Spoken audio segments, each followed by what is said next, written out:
Hello, everyone. What's going on? Oh my god.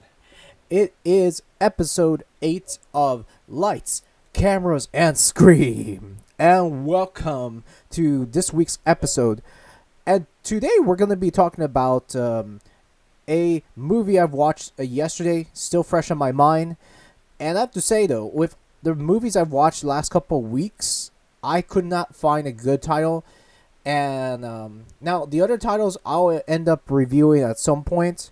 For instance, like Cabin Fever, Knock Knock, and so why not? And there's other titles I wanted to talk about, but so far I just kept it in the back burner, thinking this is something I'm not gonna enjoy. Going over, and plus what was the other movie I had to say least enjoyed but was better than Knock Knock was oh, that's right. That was Contracted, which was like a small budget horror movie I've watched, and it was beyond me. I have to say I didn't like it, but I didn't care to go over it because it's like, why? And first and foremost, it's a movie that can be unseen. And once you watched it, you know the premise of that film. However, today we're going to get onto the movie called The Autopsy of Jane Doe. And I'm excited to talk about it. And let's get right into this review right now.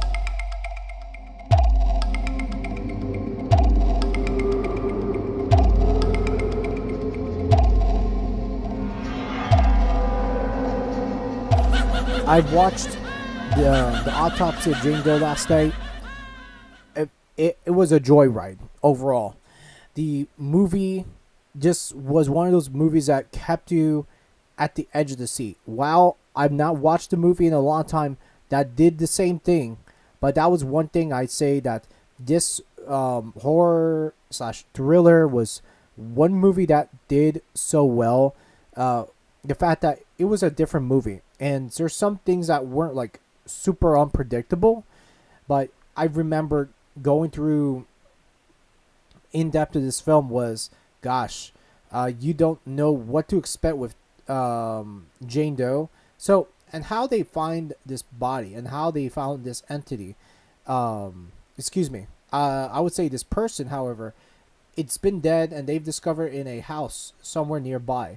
And then, what is that when she was discovered by the local police, the local police finds her like in perfect mint condition. And one thing you notice with the film is that leaves you questioning what is going on. I mean, that body should have been rotting already, and who knows, that could have been just a dead body that's been out God knows what. But yeah, and I've just kept questioning about the film itself, like how is this thing alive or this person alive?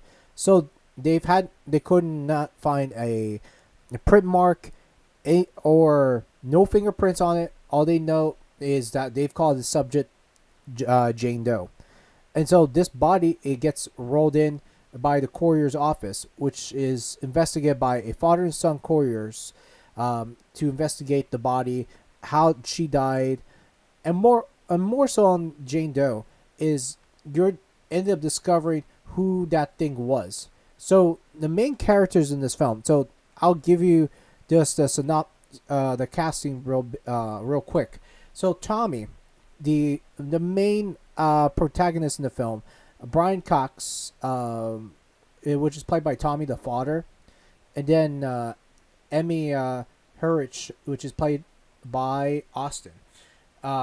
He plays a guy named Austin, which is the son of that family, which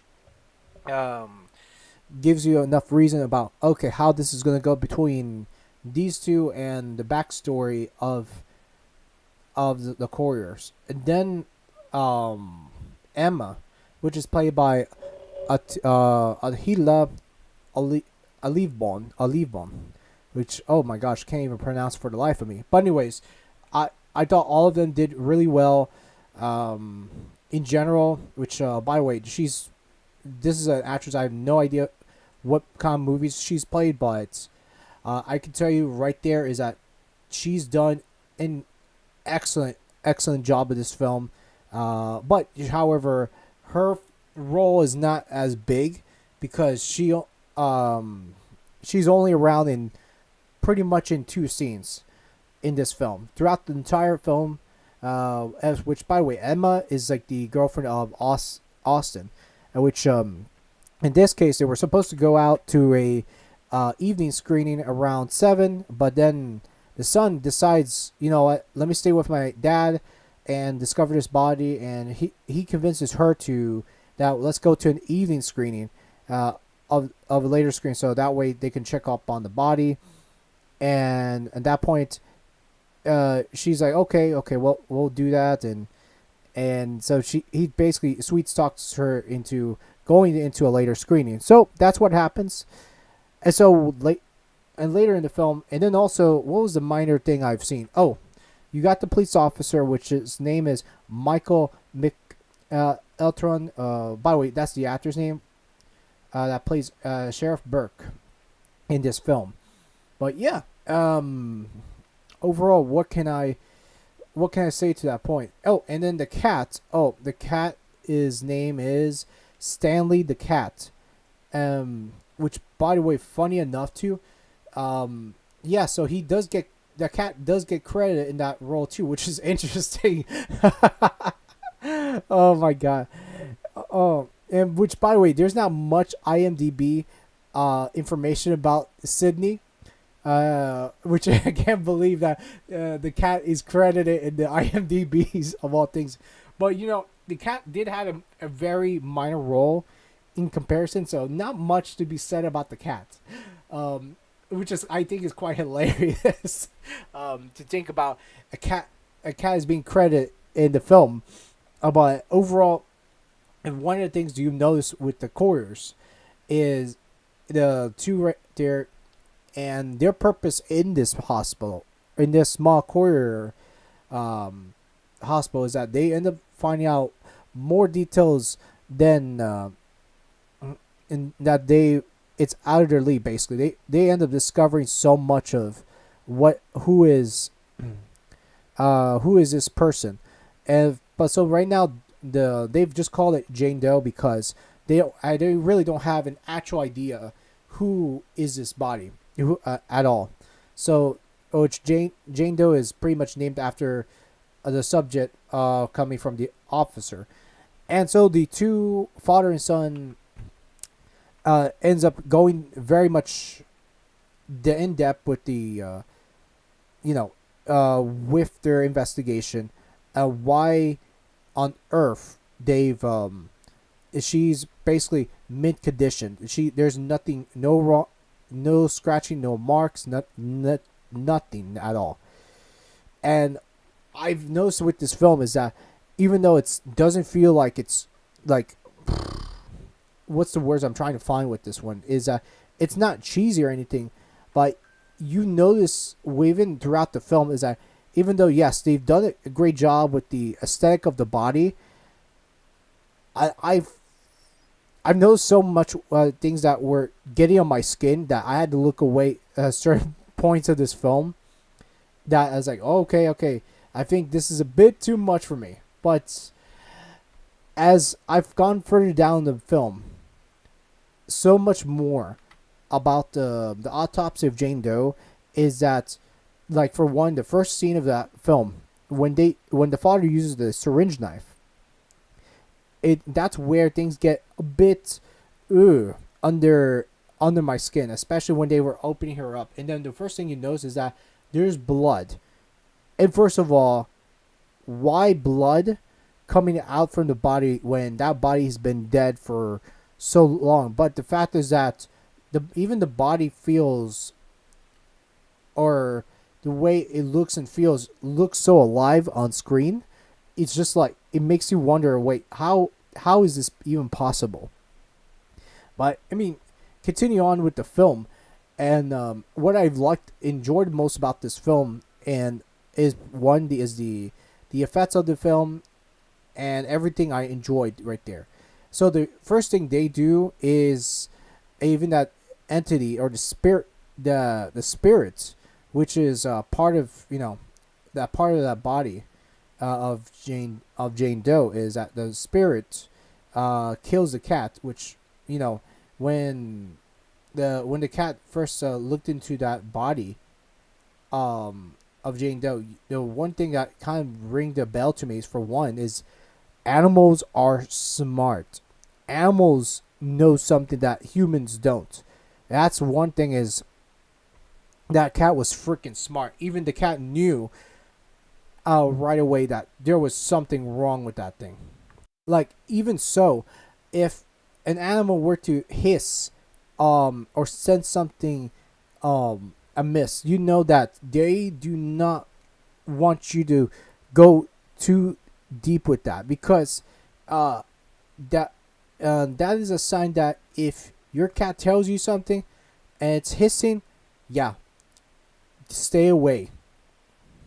So one of the first victims that dies on it is their pet cat Stanley, and so he dies first thing, and that's one of the saddest parts of that film, is that he ends up dying in very early in that film. So R.I.P. to the cats.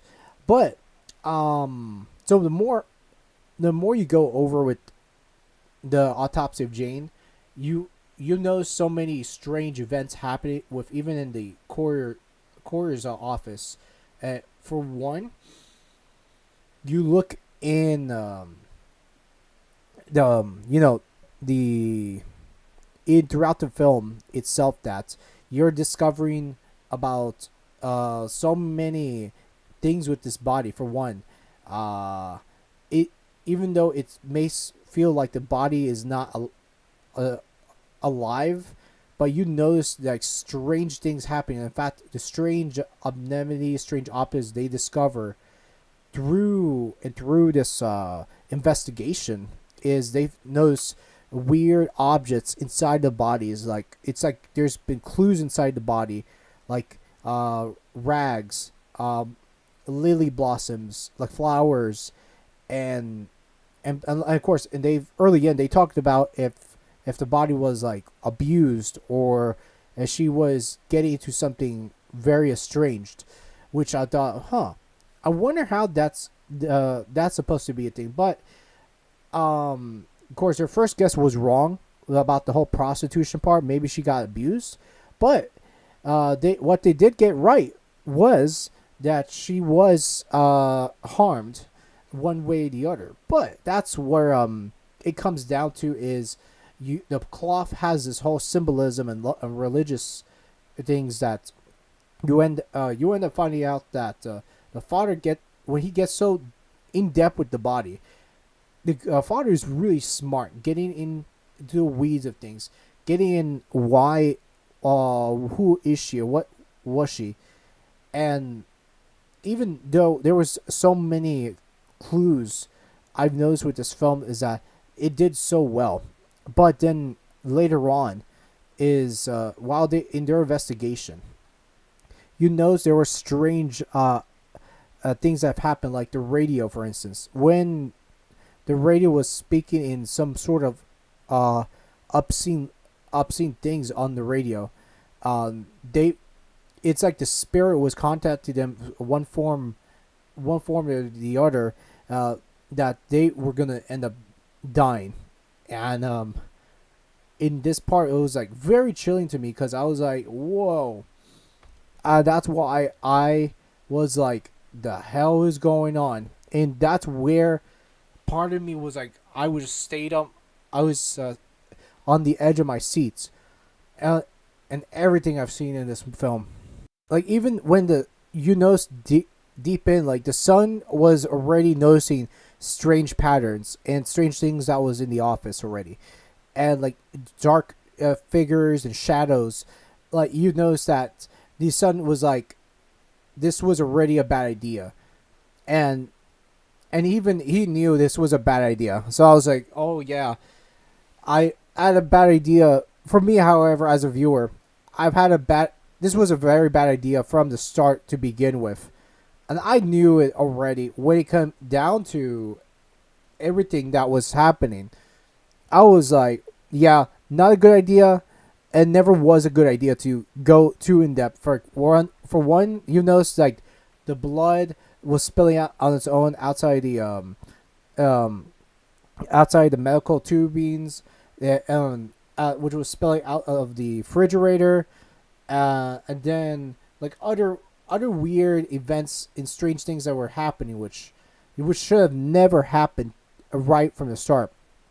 And even when things were starting to progress in more and more as time went on throughout the film, you noticed the weird, like very strange anomalies and supernatural stuff, which is wasn't supposed to happen. Like I mean, there were a lot of smart elements that came about with this film, but then you'll notice that okay, um, you would figure they would end up solving something for this body and how to stop this at all. Unfortunately, they don't really because even the two, uh, even the two were going through the certain parts of this film like I want I want to see if there's a way to stop this evil entity at all by any means, but unfortunately, these two get into a very very bad turn, especially where how they've how they found this character, and the fact is that they were digging in too much things that in fact who knows what made me think about this is that maybe this person didn't want to be discovered or what was it, but regardless though, when you go deep into the character, like especially when the syringes and the medical stuff, it makes you very squeamish. And this film, I will tell you, is that this is not for the squeamish. Because if you do not like autopsies or medical investigation, this will get under your skin real fast. Like as for me, I was able to get shake it off a bit because I didn't want to turn off the power off button and not find out more what I was sitting through in this film. So yeah, part of me was like, okay, great. I liked it, and in this film is something that makes things very creepy. There are creepy moments in this film that, like for instance, I think one of the best scenes in my particular view on this is that the father and son gets away with this strange this strange creature, this supernatural creature, as you will, and while the father gets hurt and gets it gets physically damaged by this creature, and one of the things that you've noticed is that things gets worse over the period of this film, and even the hours that they continue to go through. Like for instance, the other red flag I've noticed is that, and this is a little bit cliche, not so much, where they all go out and contact the police of all things, like the police officer, and that they need help or whatever. But then they do reach the police officer, but then the phone lines get cut, which it's very obvious with most horror films. The line gets disconnected, and then they got to find a way how to get the hell out of the courier place. So, and yeah, that's why I'm just like, oh my god. Regardless, I do think it is a still great flick, still a great watch, to rent it out or to stream it. So if you got an interest in watching, this is great right there, because all I see with the Autopsy of Jane is nothing but good things on it, and especially with 10 nominations, eight wins on this film. I mean, it tells you right there how good of this film is, and the lightning, the shadow effects, does a superb job on this too. Like that's why I felt that nothing was left behind. and unfortunately and sadly, the two, father and son, gets killed in the movie along with Emma when she comes over and sees see Austin, which is the main character of the film.